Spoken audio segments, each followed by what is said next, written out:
Salut à tous. Ça va? Bon, tant mieux. Moi, ça va. Alors, voulait-il parler de lui-même? Voulait-il parler de nous qui admirons le cinéma? Voulait-il rendre hommage au cinéma tout court? Ou voulait-il parler des personnages de son film? Alors, la réflexion est ouverte. Mais en tout cas, quoique mitigé, il vaut mieux un film, on va dire, à réflexion diverse de Quentin Tarantino que la filmographie complète de Dwayne Johnson et Jason Statham. Oui, parce qu'avec eux, c'est pas compliqué.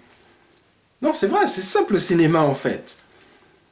Ces deux messieurs produisent Hobbs and Shaw, film dérivé de la saga Fast and Furious. Eh ben pourquoi pas? En fait, Vin Diesel les a appelés, mais comme ce sont eux-mêmes des stars, alors on récupère les personnages et on fait notre propre saga.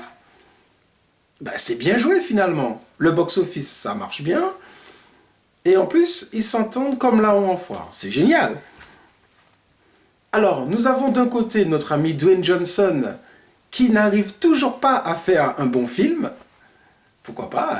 C'est comme ça qu'il se sent bien, eh bien allons-y.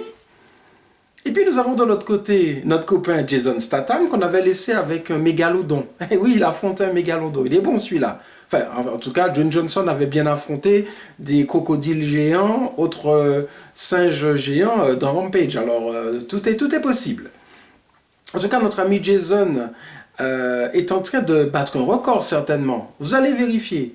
Parce qu'en fait, il est certainement l'acteur qui a le plus de franchises à son actif. Ben, jugez plutôt. 2 hautes tensions, 2 mécaniques, on va dire 3 expandables, 3 transporteurs, et maintenant la saga Fast and Furious. C'est génial, il est bon ce gars-là. Donc on retrouve nos 2 comparses dans Hobbs and Shaw. Alors, évidemment, je vous le dis tout de suite, c'est comme la bande-annonce, et c'est comme Fast and Furious, c'est-à-dire que c'est de l'action à tout va, n'est-ce pas? Alors, invraisemblable, oui, évidemment, mais ça reste du gros budget, mais surtout, ça reste un gros nanar. Parce que le scénario en lui-même, c'est absolument n'importe quoi. Alors, le méchant, c'est Idris Elba. Alors, Idris Elba, on le connaît, hein, bien sûr, Pacific Rim, Prometheus, voilà. Et donc, Idris Elba, pour affronter nos 2 Lascars, bien évidemment, il n'a aucune chance. Mais pour les affronter, bien sûr, il a été génétiquement modifié. Donc c'est une sorte de surhomme avec une super force et tout. Et donc, il fait son grand méchant et puis il veut changer le monde, patati et patata. Voilà, une sorte de Thanos en plus petit. Et donc Idris Elba est ridicule à soi, évidemment. Il fait pas le poids face aux nos deux larrons. Et donc, il y a aussi un personnage féminin, hein, Vanessa Kirby, qui, si elle était inquiétante dans le Mission Impossible Rogue Nation, ici, elle est aussi ridicule qu'Idris Elba, parce que son personnage ne sert strictement à rien, parce que c'est une sombre histoire d'espionnage dont on comprend rien. Enfin oui, il y a un virus qui traîne dans les parages, mais bon, n'importe quel James Bond et n'importe quelle Mission Impossible vous règle ça en quelques épisodes. Donc là, elle est la sœur de Jason Statham, donc on a mis une histoire de famille, et donc dans cette histoire de famille qui ralentit le film énormément, on a du blabla inutile avec papa, maman, bref, maman qui est jouée par Hélène Mirren, qui de temps en temps vient faire des petites piges dans le cinéma d'action, notamment comme Red avec Bruce Willis.